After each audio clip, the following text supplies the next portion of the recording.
মির্জা ফখরুল ইসলাম আলমগীর সর্বোচ্চ সংখ্যক ভোটপ্রাপ্ত হওয়ায় রাষ্ট্রপতি পদে যথাযথভাবে নির্বাচিত হয়েছে।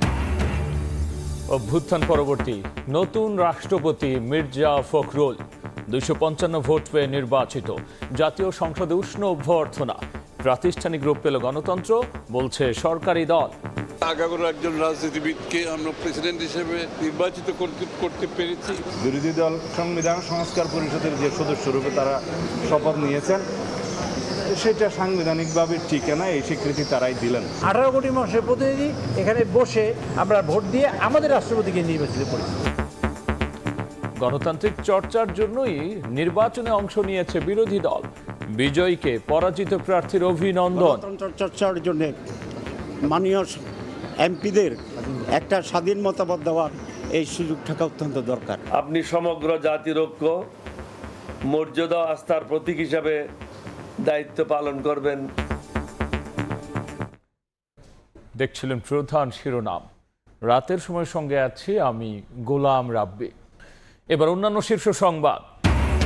তৃণমূল থেকে বিএনপির ভারপ্রাপ্ত মহাসচিব হলেন রুহুল কবির রিজভী। প্রধানমন্ত্রীর উপদেষ্টার পাশাপাশি সামলাবেন দলের সাংগঠনিক দায়িত্ব। বহুপাক্ষিক মঞ্চে নয়, ভারতের আমন্ত্রণে তারেক মোদি দ্বিপাক্ষিক বৈঠক চায় বাংলাদেশ। আগের চেয়ে ঢাকার উদ্বেগ বেশি অনুধাবন করছে দিল্লি, জানালেন পররাষ্ট্র উপদেষ্টা। গ্যাসের অভাবে পাম্পে পাম্পে গাড়ির সারি, দীর্ঘ অপেক্ষায়ও মিলছে না চাহিদা মতো। মহেশখালীতে মার্কিন কোম্পানির এলএনজি টার্মিনাল বন্ধে ভোগান্তি আরও বাড়ার শঙ্কা। এবং পরিবেশ ধ্বংস, মাদক সহ নানা অপকর্মে জড়িত রোহিঙ্গারা অর্থনীতির ওপর তৈরি করেছে বড় চাপ, বললেন সেনাপ্রধান। 2 বছরের মধ্যে নিয়ন্ত্রণের বাইরে যাওয়ার শঙ্কা।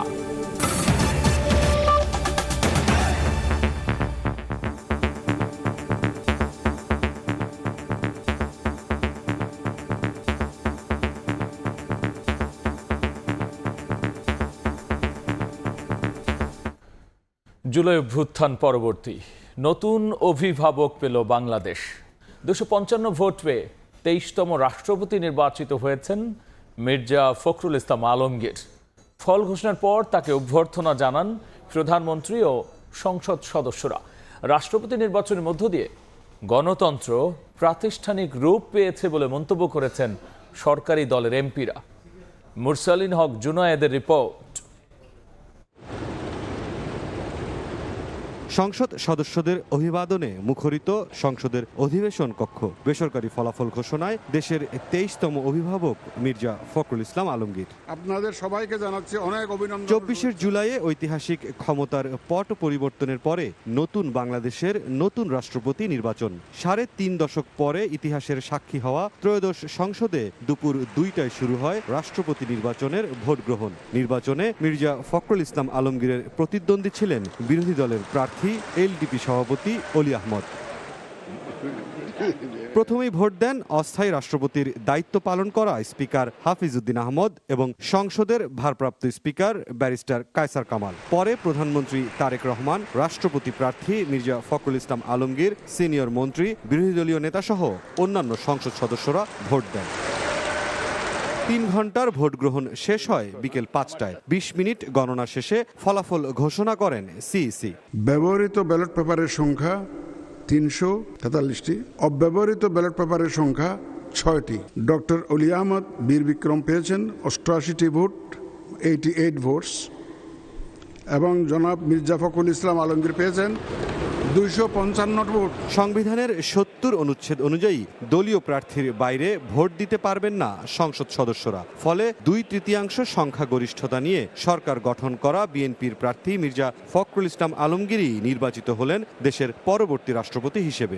জনাব মির্জা ফখরুল ইসলাম আলমগীর সর্বোচ্চ সংখ্যক ভোটপ্রাপ্ত হওয়ায় রাষ্ট্রপতি পদে যথাযথভাবে নির্বাচিত হয়েছেন।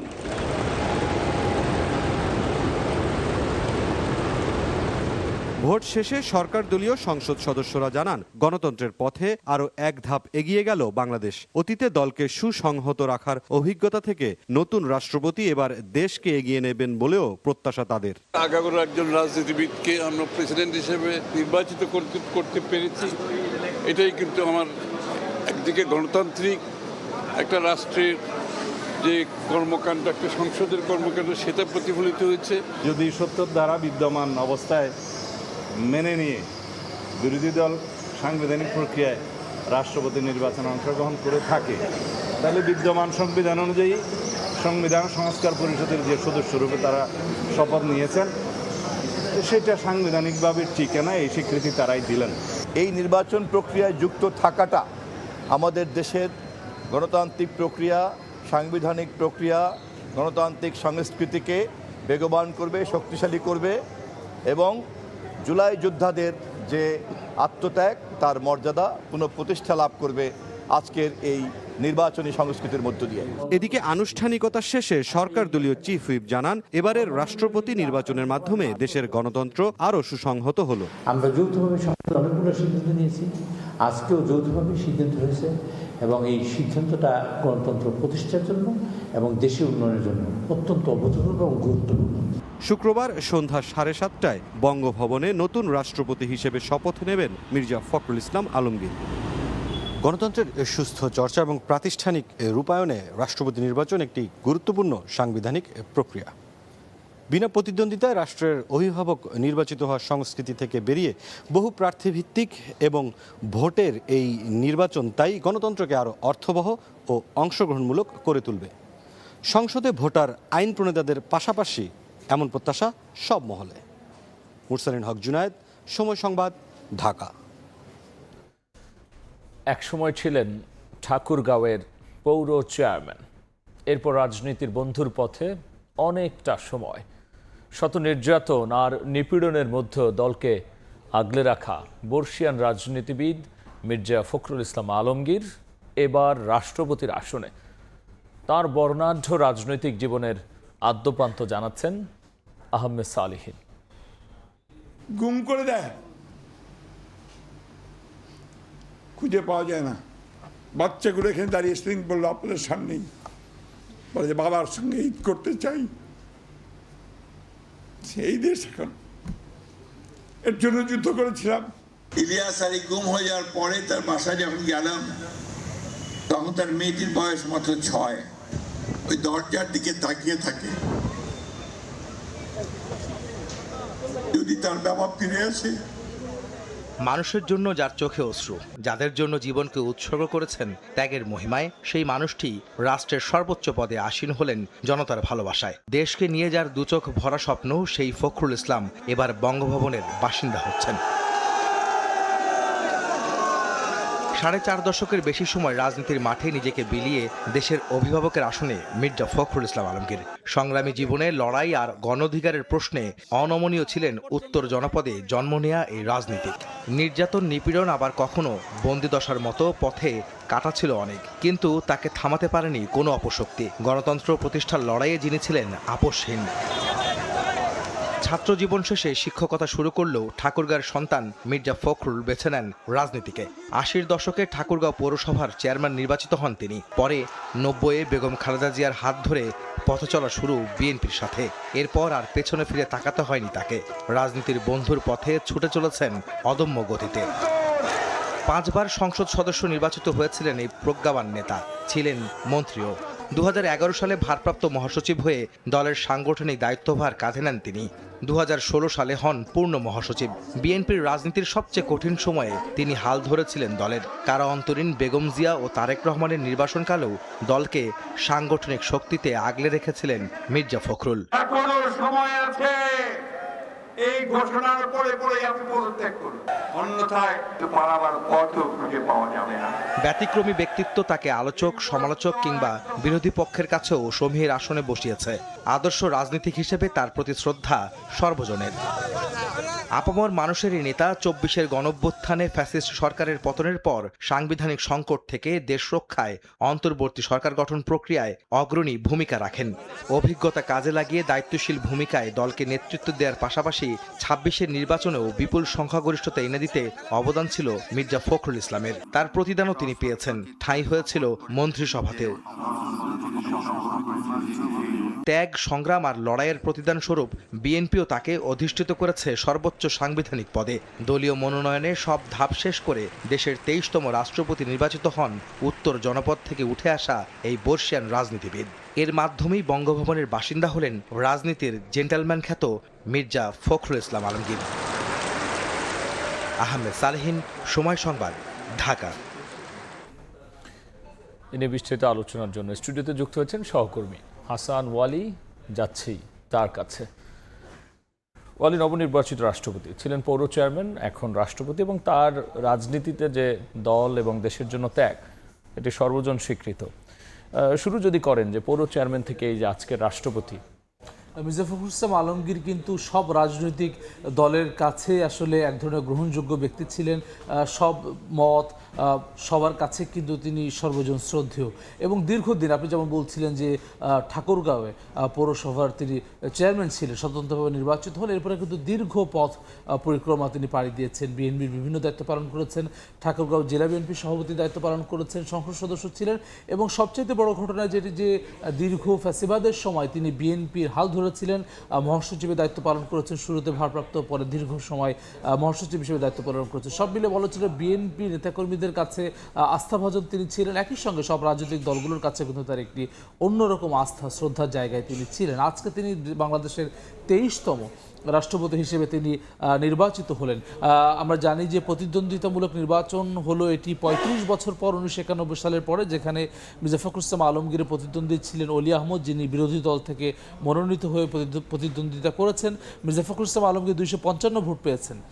এটি আপনি জানেন যে যারা সরাসরি নির্বাচিত সংসদ সদস্য এবং একই সঙ্গে সংরক্ষিত নারী আসনের সংসদ সদস্য, সব মিলে 248 জন ভোটার, তার মধ্যে 255 ভোট পেয়েছে মির্জা ফখরুল ইসলাম আলমগীর, 88 ভোট পেয়েছেন অলি আহমদ।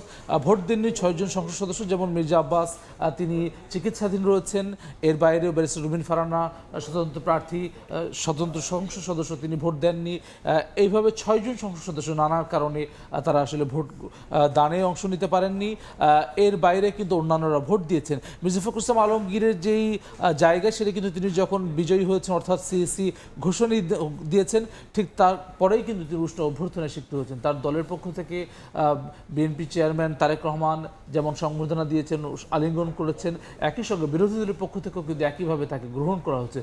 আমরা দেখলাম যে উষ্ণ অভ্যর্থনার পাশাপাশি গণমাধ্যমে সরকারি দলের এমপিরা কথাও বলেছেন, সেক্ষেত্রে তারা কি প্রতিক্রিয়া ব্যক্ত করেন? উৎসব মুখর পরিবেশ ছিল, যদিও সংবিধানের 70 অনুচ্ছেদ অনুযায়ী কিন্তু আসলে সংসদ সদস্যদের দলীয় প্রার্থীর বাইরে ভোট দেওয়ার সুযোগ নেই, কিন্তু এরপরেও কিন্তু আসলে তার মানে নির্ধারিত ছিল যে মির্জা ফখরুল ইসলাম আলমগীর নির্বাচিত হচ্ছেন। কিন্তু তারপরেও বিরোধী দলের সংসদ সদস্যদের আমরা দেখেছি সবার মধ্যে একদম উৎসব মুখর পরিবেশ ছিল, যে দীর্ঘদিন পরে আসলে যে রাষ্ট্রপতি নির্বাচন বাংলাদেশে হলো, যেখানে আপনি যেমন বলছিলেন যে অনেকে কথা বলেছেন, সরকারের মন্ত্রী এমপিরা, সিএসি বলেছেন যে সুষ্ঠু পরিবেশে ভোট সম্পন্ন হয়েছে, গণতন্ত্রের পথে আরও এক ধাপ অগ্রগতি হয়েছে। এটি অর্থমন্ত্রী আমির খসরু মাহমুদ চৌধুরী এই মন্তব্য করেছেন। বিরোধী দলকে সরকারি দলের অভিনন্দন জানিয়েছেন সরকার দলের পক্ষ থেকে স্বরাষ্ট্রমন্ত্রী সালাউদ্দিন আহমেদ। তিনি বলেছেন যে বিদ্যমান সংবিধান মেনে যেহেতু রাষ্ট্রপতি নির্বাচনে অংশ নিয়েছে জামায়াত ইসলামী সহ বিরোধী দল, যার ফলে তিনি অভিনন্দন জানিয়েছেন। তিনি আশাবাদ ব্যক্ত করেছেন সংবিধান সংশোধনেও যাতে করে তারা বিদ্যমান সংবিধান মেনেই আসলে অংশগ্রহণ করে, কমিটিতে অংশগ্রহণ করে, সে আশাবাদ ব্যক্ত করেছেন স্বরাষ্ট্রমন্ত্রী। গণতন্ত্র সুসংহত হচ্ছে এই নির্বাচনের মধ্য দিয়ে, চিফ হুইপ নুরুল ইসলাম মনি এমন মন্তব্য করেছেন। আপনার সব মিলিয়ে বিভিন্ন স্তরের নেতাকর্মী যারা ছিলেন, অর্থাৎ সংসদ সদস্য, বিএনপি বিভিন্ন জায়গায় নেতৃত্ব পর্যায়ে রয়েছেন, কেউ ভাইস চেয়ারম্যান, কেউ যুগ্ম মহাসচিব, কেউ স্থায়ী কমিটির সদস্য, আর সবাই কিন্তু আসলে যার যার জায়গা থেকে দেশকে আরও এগিয়ে নিয়ে যাওয়া, গণতন্ত্রকে আরও সুসংহত করা, সেই আশাবাদগুলোই কিন্তু আসলে ব্যক্ত করেছেন। সেক্ষেত্রে আমরা দেখলাম প্রতিদ্বন্দ্বী যিনি রাষ্ট্রপতি ছিলেন অলি আহমদ, তিনিও অভিনন্দন জানিয়েছেন এবং দেশ চালনায় তার জন্য যে শুভকামনা সেটি করেছেন। পাশাপাশি বিরোধীরা কি প্রতিক্রিয়া জানালেন? এই নির্বাচন নিয়ে কিন্তু কোনো ধরনের প্রশ্নের জায়গা, অর্থাৎ নির্বাচন প্রক্রিয়া নিয়ে কোনো প্রশ্নের জায়গা নেই। সবাই অভিনন্দন জানিয়েছেন, স্বাগত জানিয়েছেন। সেই প্রতিবেদনটি আমরা দেখে আসবো। জুলাই গণঅভ্যুত্থানের পর নতুন রূপে বাংলাদেশ, দীর্ঘ 35 বছর পর অনুষ্ঠিত হলো রাষ্ট্রপতি নির্বাচনের ভোট গ্রহণ। প্রতিদ্বন্দ্বিতাপূর্ণ নির্বাচনে 255 ভোট পেয়ে বিজয়ী হয়েছেন বিএনপির প্রার্থী মির্জা ফখরুল ইসলাম আলমগীর। অন্যদিকে বিরোধী দলের প্রার্থী অলি আহমদ পেয়েছেন 88 ভোট। নির্বাচন শেষে বিরোধী দলীয় উপনেতা জানান ৭০ অনুচ্ছেদের বাধ্যবাধকতায় এমপিরা ভিন্ন মতের কাউকে ভোট দিতে পারেননি। বিজয়ের সম্ভাবনা না থাকলেও গণতন্ত্রের জন্য নির্বাচনে অংশ নিয়েছে বিরোধী দল। দলীয় সংকীর্ণতার ঊর্ধ্বে উঠে নতুন রাষ্ট্রপতি দায়িত্ব পালন করবেন বলে আশাবাদ ব্যক্ত করেন সৈয়দ আব্দুল্লাহ মোহাম্মদ তাহের। আমরা আশা করি উনি প্রেসিডেন্টের শপথ গ্রহণ করার পর থেকেই একজন নিরপেক্ষ ব্যক্তিতে রূপান্তরিত হবেন এবং উনি কোনো দলের পক্ষে কাজ করবেন না। উনি দেশের পক্ষে, জনগণের পক্ষে এবং গণতন্ত্রের পক্ষে অত্যন্ত বলিষ্ঠ ভূমিকা পালন করবেন। এটা জনগণের প্রত্যাশা প্রেসিডেন্টের কাছে। এনসিপি সদস্য সচিব আখতার হোসেন বলেন, নির্বাচনে অংশ নিলেও এটিকে শুধুমাত্র আনুষ্ঠানিকতা হিসেবে দেখছে তার দল। অভিযোগ করেন, জুলাই সনদ মানার কথা বললেও তা নিয়ে ধোঁয়াশা তৈরি করছে সরকার। একটা আনুষ্ঠানিকতা হলো, আমরা সেই আনুষ্ঠানিকতায় একটা গণতন্ত্রের আবহ থেকে আমরা অংশগ্রহণ করলাম, কিন্তু আমরা মনে করি যে অবশ্যই বাংলাদেশকে যদি সামনের দিকে আমাদের এগিয়ে নিয়ে যেতে হয়, তাহলে গণভোটের যে রায়, সে রায় অনুযায়ী সামনের দিনে জুলাই সনদের পরিপূর্ণ বাস্তবায়ন। এদিকে মহাখালীর বাসভবনে গণমাধ্যমে কথা বলেন পরাজিত রাষ্ট্রপতি প্রার্থী ডক্টর অলি আহমদ। এ সময় মির্জা ফখরুল ইসলাম আলমগীরকে অভিনন্দন জানান তিনি। গণভোটের রায় বাস্তবায়নে রাষ্ট্রপতি ভূমিকা রাখবেন বলে প্রত্যাশা করেন। জাতীয় সংলাপের প্রশ্নে আপনার নিরপেক্ষ ও সক্রিয় অবস্থান দেশবাসী প্রত্যাশা করে। আপনি সমগ্র জাতির ঐক্য, মর্যাদা, আস্থার প্রতীক হিসাবে দায়িত্ব পালন করবেন, এই প্রত্যাশা। 12 ফেব্রুয়ারির পর আবারও নির্বাচন দেখল বাংলাদেশ। প্রায় 3 যুগ পর অনুষ্ঠিত হলো রাষ্ট্রপতি নির্বাচন। রাষ্ট্রপতি পদে ভোট দিলেন সরকার এবং বিরোধী দলের সংসদ সদস্যরা। সবার প্রত্যাশা, গণতান্ত্রিক অগ্রযাত্রা অব্যাহত রেখে এগিয়ে যাবে বাংলাদেশ। হাসান ওয়ালি, সময় সংবাদ, জাতীয় সংসদ ভবন, ঢাকা। আমরা প্রতিবেদনটি দেখছিলাম, বলে আপনার রিপোর্টটি দেখছিলাম। সেক্ষেত্রে আমরা কিন্তু অভিনন্দনের পাশাপাশি জুলাই সনদ এবং নিজস্ব বক্তব্য আমরা পেয়েছি। সেক্ষেত্রে তারা আসলে কি বলতে চেয়েছে? এটি আসলে মূল বক্তব্য যেটা আজকে সারাদিন ধরে ছিল বিরোধী দলের, সেটি হচ্ছে 70 অনুচ্ছেদের সংশোধন যদি হতো, অর্থাৎ জুলাই সনদ অনুযায়ী যেভাবে হওয়ার কথা ছিল 70 অনুচ্ছেদের পরিবর্তন সংশোধন, সেটি হলে পরে সংসদ সদস্যরা নিজ দলের বাইরেও ভোট দিতে পারতেন, অর্থাৎ নানান সমীকরণটা পরিবর্তন হতো। সেটি নিয়ে আসলে কথা বলেছেন বিরোধী দলের সংসদ সদস্যরা। জুলাই সনদ নিয়ে ধোঁয়াশার অভিযোগ করেছেন এনসিপি সদস্য সচিব আখতার হোসেন। তিনি বলছেন যে বিএনপি জুলাই সনদ মানার কথা বলছে, কিন্তু আসলে তারা এটি পুরোপুরি বাস্তবায়ন করছেন এমন অভিযোগ করছেন। গণতন্ত্র রক্ষায় নির্বাচনে অংশগ্রহণ করার কথা জানিয়েছেন বিরোধী দলীয় উপনেতা সৈয়দ আব্দুল্লাহ মোহাম্মদ তাহের। তিনি বলছেন যে নির্বাচনে পরাজয় জেনেও আসলে জামায়াত বিরোধী দল তারা নির্বাচনে অংশগ্রহণ করেছেন, যে গণতান্ত্রিক প্রক্রিয়াটি এগিয়ে নিয়ে যাওয়ার জন্য দলীয় সংকীর্ণতা ছাপিয়ে দায়িত্ব পালনের আশাবাদ ব্যক্ত করেছেন পরাজিত রাষ্ট্রপতি প্রার্থী ডক্টর অলি আহমদ। একই সঙ্গে তিনি জুলাই যেই সনদ, অর্থাৎ যে গণভোটের গণরায়, সেটি বাস্তবায়নে রাষ্ট্রপতি ভূমিকা পালন করবেন তেমন আশাবাদ ব্যক্ত করেছেন। বলে অসংখ্য ধন্যবাদ আলোচনায় যুক্ত হওয়ার জন্য। নতুন রাষ্ট্রপতি মির্জা ফখরুল ইসলাম আলমগীর এবং রাষ্ট্রপতিকে অভিনন্দন জানিয়েছে, বক্তব্য দিয়েছে সরকারের বিরোধী দল এবং পাশাপাশি তাদের অন্যান্য প্রতিক্রিয়া নিয়েও বিস্তারিত আলোচনার জন্য স্টুডিওতে যুক্ত হয়েছিলেন সহকর্মী হাসান ওয়ালি। যাচ্ছে অন্য প্রসঙ্গে, দুঃসময় দলের কণ্ঠস্বর হয়ে ওঠা বিশ্বস্ত পরীক্ষিত রুহুল কবির রিজভীর কাঁধে ভারপ্রাপ্ত মহাসচিবের দায়িত্ব তুলে দিল এবার দল। গঠনতন্ত্রের 7-এর খ-এর 6 ধারা অনুযায়ী রুহুল কবির রিজভীকে ভারপ্রাপ্ত মহাসচিব হিসেবে মনোনীত করে বিজ্ঞপ্তি জারি করেছে বিএনপি। 4 দশকেরও বেশি সময় ধরে রাজনীতির ময়দানে হাঁটছেন রুহুল কবির রিজভী আহমেদ। ছোটবেলায় হতে চেয়েছিলেন ট্রেনের গার্ড, কখনো বিজ্ঞানী, আবার কখনো কবি সাহিত্যিক। বন্ধুদের উৎসাহে তিনি হয়ে ওঠেন রাজনীতিবিদ।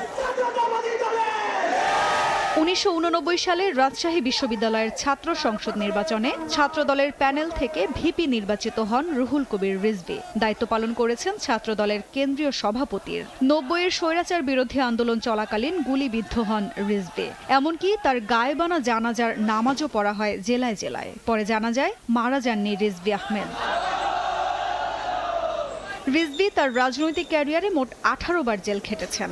অসংখ্য বার রিমান্ডের নামে দিনের পর দিন নির্যাতনের শিকার হয়েছেন তিনি। আওয়ামী লীগের 17 বছরে সবচেয়ে কঠিন সময় ও দমন পীড়নের মুখোমুখি হতে হয়েছে তাকে। দলের শীর্ষ নেতাদের অনেকেই যখন কারাগারে কিংবা গ্রেপ্তার এড়াতে অনেকেই যখন আত্মগোপনে, তখন মাসের পর মাস কেন্দ্রীয় কার্যালয়ে অবস্থান করে দল সামলেছেন তিনি। একের পর এক মিথ্যা মামলা, হুলিয়া আর গ্রেপ্তারের ভয়কে তুচ্ছ করে দুঃসময়ে তিনিই ছিলেন বিএনপির কণ্ঠস্বর। 17 বছরের ফ্যাসিবাদ বিরোধী আন্দোলন সংগ্রাম, 24-এর ছাত্র জনতার গণ অভ্যুত্থানের পর কারামুক্ত হন বিএনপির এই শীর্ষ নেতা। নির্বাচনে বিএনপি সরকার গঠন করলে রিজভীকে মন্ত্রী পদমর্যাদায় রাজনৈতিক ও শিল্প উপদেষ্টা হিসেবে নিয়োগ দেন প্রধানমন্ত্রী তারেক রহমান। সরকার গঠনের 6 মাসের মাথায় মির্জা ফখরুল ইসলাম আলমগীরকে রাষ্ট্রপতি পদে মনোনয়ন দিলে খালি হয় দলের মহাসচিবের পদ। দুঃসময়ে বিএনপির কণ্ঠস্বর হয়ে ওঠা এই বিশ্বস্ত পরীক্ষিত রুহুল কবির রিজভীর কাঁধেই ভারপ্রাপ্ত মহাসচিবের দায়িত্ব তুলে দিলেন চেয়ারম্যান এবং প্রধানমন্ত্রী। বিগত সময়গুলোতে দলের দপ্তর সম্পাদক, মুখপাত্র, সিনিয়র যুগ্ম মহাসচিব, জাতীয় নির্বাচন পরিচালনা কমিটির সদস্য সচিবের দায়িত্ব পালন করেছেন তিনি। এখন তাকে দেখা যাবে বিএনপির ভারপ্রাপ্ত মহাসচিবের দায়িত্বে। মাধবী তন্নি, সময় সংবাদ, ঢাকা। তারেক রহমান নরেন্দ্র মোদীর প্রথম বৈঠক কোনো বহুপাক্ষিক মঞ্চে নয়, ভারতের আমন্ত্রণে দ্বিপাক্ষিকভাবেই করতে চায় বাংলাদেশ। শেখ হাসিনার ভারত অবস্থান সহ সাম্প্রতিক বিভিন্ন ঘটনায় ঢাকার উদ্বেগ দিল্লি অনুধাবন করছে বলেও জানিয়েছেন প্রধানমন্ত্রীর পররাষ্ট্র বিষয়ক উপদেষ্টা হুমায়ুন কবির। দেখব শাতিলা শারমিনের রিপোর্ট। ক্যামেরায় ছিলেন সালাউদ্দিন লিয়া। ঢাকা নয়াদিল্লি সম্পর্কে নতুন সমীকরণ, আর তার কেন্দ্রে প্রধানমন্ত্রী তারেক রহমানের সম্ভাব্য ভারত সফর। শেখ হাসিনার ভারতে অবস্থান, প্রত্যর্পণ, নিরাপত্তা, বাণিজ্য, বিনিয়োগ ও দীর্ঘদিনের অমীমাংসিত পানি ইস্যু সব মিলিয়ে দিল্লির সঙ্গে আলোচনায় একাধিক কঠিন প্রশ্ন সামনে রাখছে ঢাকা। এ নিয়ে সময় সংবাদের মুখোমুখি পররাষ্ট্র উপদেষ্টা হুমায়ুন কবির। তিনি জানান, ঢাকার সবচেয়ে স্পর্শকাতর ইস্যুগুলোর একটি শেখ হাসিনার ভারতে অবস্থান। 5 আগস্ট পরবর্তী বাংলাদেশের রাজনৈতিক বাস্তবতা এবং জনগণের অনুভূতি দিল্লি এখন আগের তুলনায় বেশি অনুধাবন করছে। একই সঙ্গে বাংলাদেশের হত্যা মামলার আসামি ও অভিযুক্তদের ফেরত দেওয়ার দাবিও আলোচনার গুরুত্বপূর্ণ অংশ। ভারত থেকে আসিয়া কোনো সন্ত্রাসী এখানে ঢাকায় বসে প্রেস ব্রিফিং করতে পারবে না। তো আমার এখানে যদি আমি জায়গা দিই না, প্রাইভেট হোক আর পাবলিক হোক, অন্যখানে কেন এটা টেররিস্টকে জায়গা দেওয়া হবে? ইট ওয়াজ এই insult to the people of Bangladesh allowing her this space. এই রিসেন্ট কয়েকদিন আমরা দেখতেছি ভারত থেকে মোটামুটি এটা পজিটিভ কথাবার্তা হচ্ছে এবং একটা রিয়েলাইজেশন, স্ট্রং রিয়েলাইজেশন হয়েছে যে 5 আগস্টে পালিয়ে যাওয়া স্বৈরাচার, সন্ত্রাসী শেখ হাসিনা যে কথাবার্তা বলছে, এইটা বাংলাদেশের মানুষকে সেন্টিমেন্টকে হার্ট করেছে। And Bharat has noted that. Let us see, আলাপ আলোচনা তো করতে হবে এবং পজিটিভলি দুই দেশের লিডারশিপ পজিটিভলি মাইন্ডসেট নিয়ে কাজ করলে সব সমস্যা সমাধান হইতে পারে। সব আলোচনা ছাপিয়ে প্রধানমন্ত্রী তারেক রহমানের ভারত সফরের আগে সামনে রাজনৈতিক গুরুত্বপূর্ণ প্রশ্ন। প্রধানমন্ত্রী নরেন্দ্র মোদীর সঙ্গে তার প্রথম শীর্ষ বৈঠক কোথায় হবে? এ বিষয়ে বাংলাদেশের অবস্থান স্পষ্ট। বহুপাক্ষিক মঞ্চে নয়, ভারতের আমন্ত্রণে তারেক মোদীর প্রথম বৈঠক চায় ঢাকা। সম্মানজনক স্থান থেকে আমন্ত্রণ হইতে হবে এবং ন্যাশনাল ইন্টারেস্টের ভিত্তিতে, মিউচুয়াল রেসপেক্টের ভিত্তিতে, যদি আমরা যখন দেখো the timing is right, we are willing to visit. দুইটা গুরুত্বপূর্ণ দেশ, we are neighbours, we should invite each other to our homes. প্রথম ভিজিট কেন ব্রিক্সের আওতায় হবে? প্রথম ভিজিট হবে ভারতের আমন্ত্রণে।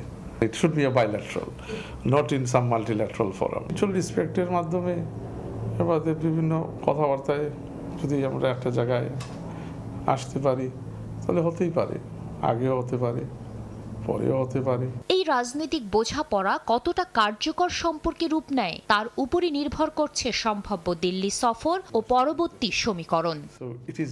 শাতিলা শারমিন, সময় সংবাদ, ঢাকা। তৃণমূল পর্যায়ে দলকে আরও সুসংগঠিত শক্তিশালী করার লক্ষ্যে রাজশাহী বিভাগের পাবনা ও চাঁপাইনবাবগঞ্জ জেলা বিএনপি নেতাদের সঙ্গে আলোচনা সভায় যোগ দিয়েছেন বিএনপির চেয়ারম্যান ও প্রধানমন্ত্রী তারেক রহমান।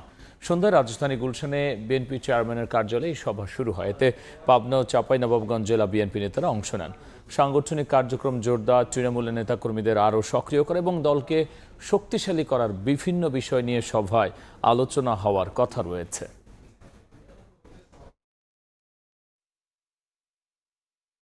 পরিবেশ ধ্বংস, মাদক চোরাচালান সহ নানা অপকর্মে জড়িত রোহিঙ্গারা তারা অর্থনীতির উপর বড় ধরনের চাপ তৈরি করছে, এমন মন্তব্য করেছেন সেনাপ্রধান জেনারেল ওয়াকারুজ্জামান। আর রোহিঙ্গা সংকটকে টাইম বোমার সঙ্গে তুলনা করে মৌলভীবাজার 3 আসনের সংসদ সদস্য বলেছেন, আগামী 2-1 বছরের মধ্যে এই সমস্যা নিয়ন্ত্রণের বাইরে চলে যাবে। 3 সপ্তাহব্যাপী ক্যাপস্টোন কোর্স 2026-2 সমাপনী অনুষ্ঠান।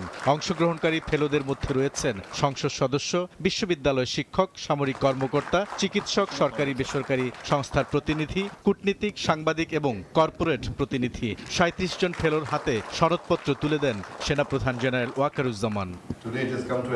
বৃহস্পতিবার সকালে মিরপুর সেনানিবাসের ন্যাশনাল ডিফেন্স কলেজে সনদ বিতরণ অনুষ্ঠানে ফেলোরা তাদের অভিজ্ঞতা তুলে ধরেন। স্বনির্ভর ও দক্ষ জাতি গঠনে এই কোর্স উল্লেখযোগ্য ভূমিকা পালন করবে বলে আশাবাদ প্রকাশ করেন তারা। আমি আসলে সেই ক্যাপস্টোনের সদস্য যেখানে সবচেয়ে বেশি নারী পার্টিসিপেন্ট ছিল এবং এর জন্য আমি গর্বিত।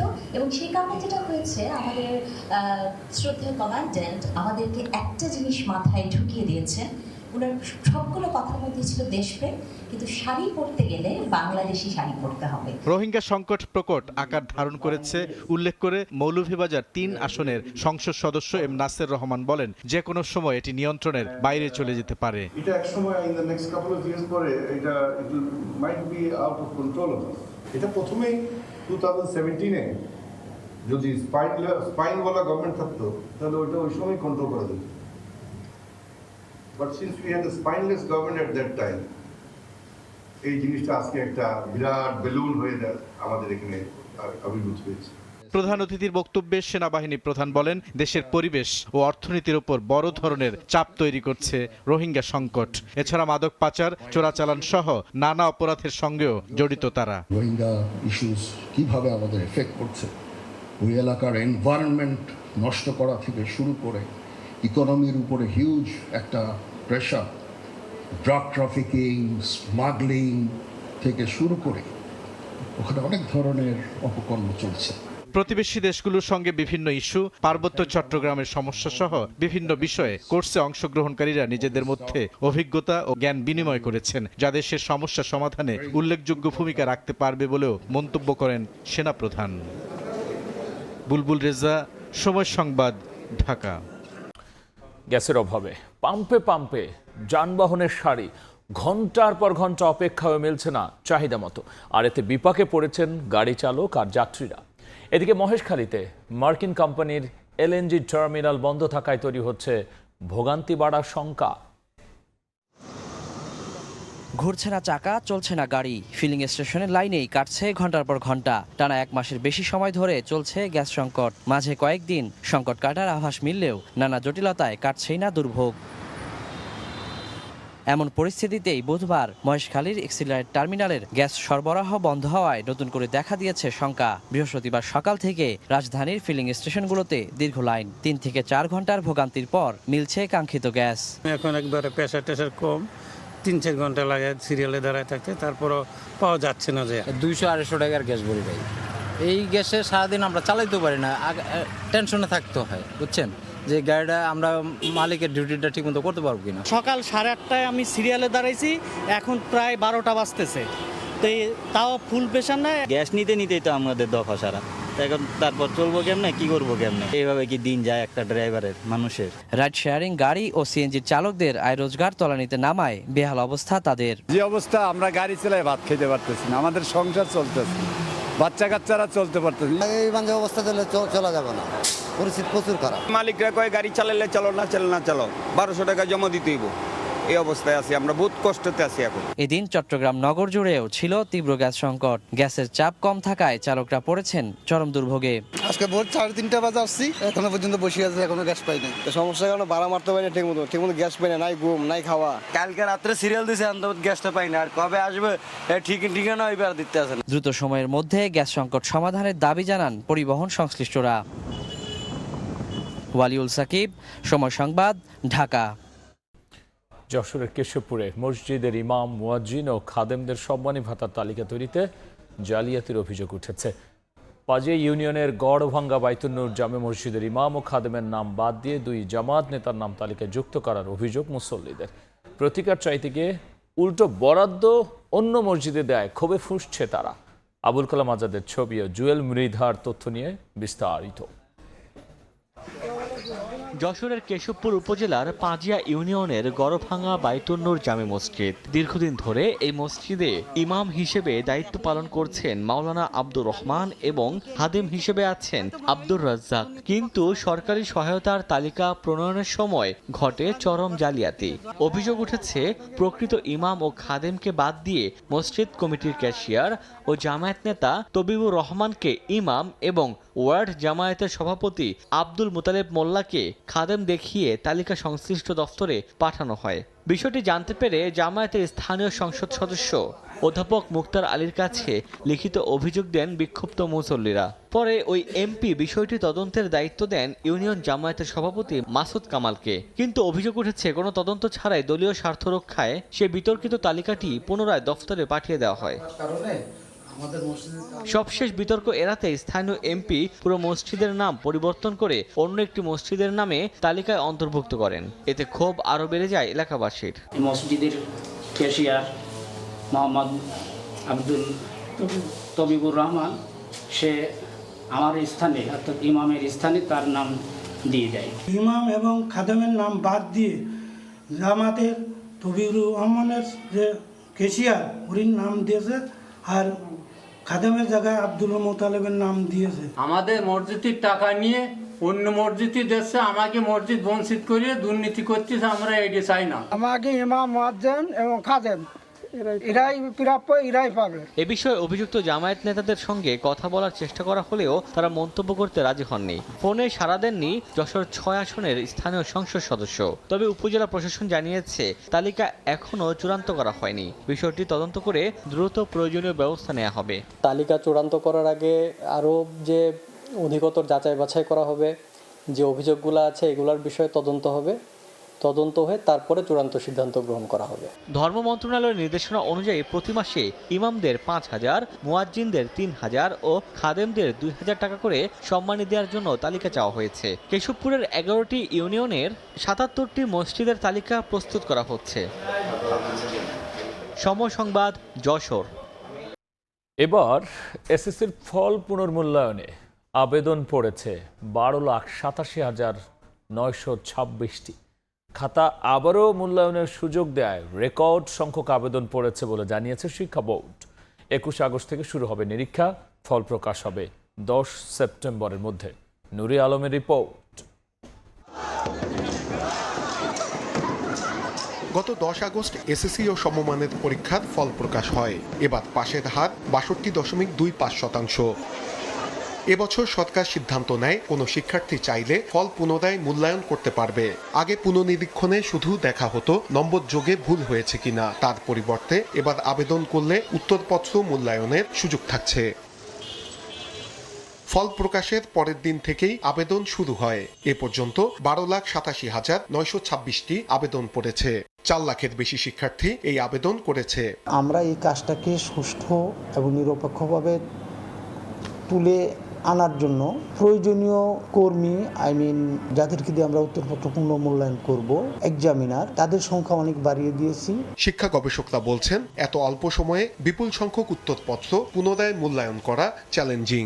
এই বিদ্যমান পরিস্থিতি থেকে উত্তরণের উপায় আছে। উপায় হলো যারা অ্যাসেসমেন্ট এক্সপার্ট তাদের সাথে কথা বলা, তাদের দ্বারস্থ হওয়া, তাদের পরামর্শ নেওয়া যে কিভাবে করবে। শিক্ষকরা বলছেন পুনর্মূল্যায়নের সিদ্ধান্ত ভালো হয়েছে, তবে এটি কতটা সহজে সম্পন্ন করা যাবে সেটি নিয়ে কাজ করতে হবে। সিদ্ধান্তটা অনেক চমৎকার। আমি মনে করি একজন এক্সামিনার যে খাতাটা মূল্যায়ন করেছে সেই খাতাটা সঠিকভাবে মূল্যায়ন করেছে কিনা সেটা একটা জাজমেন্ট করা যাবে।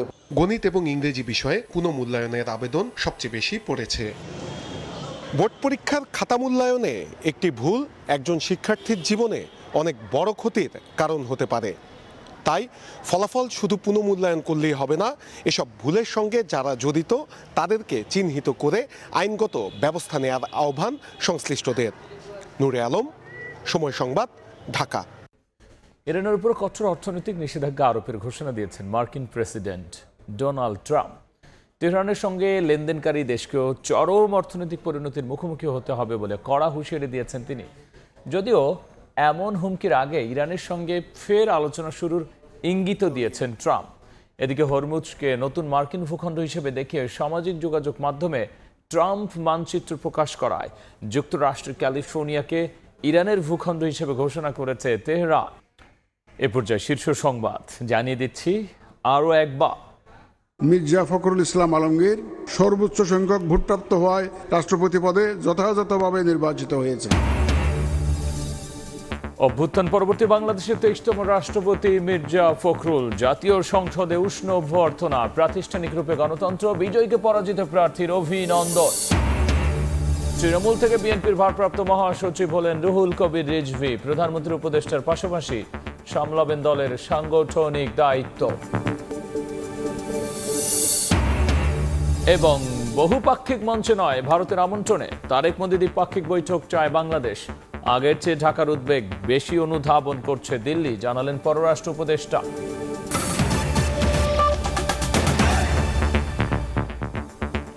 এই ছিল রাতের সময়।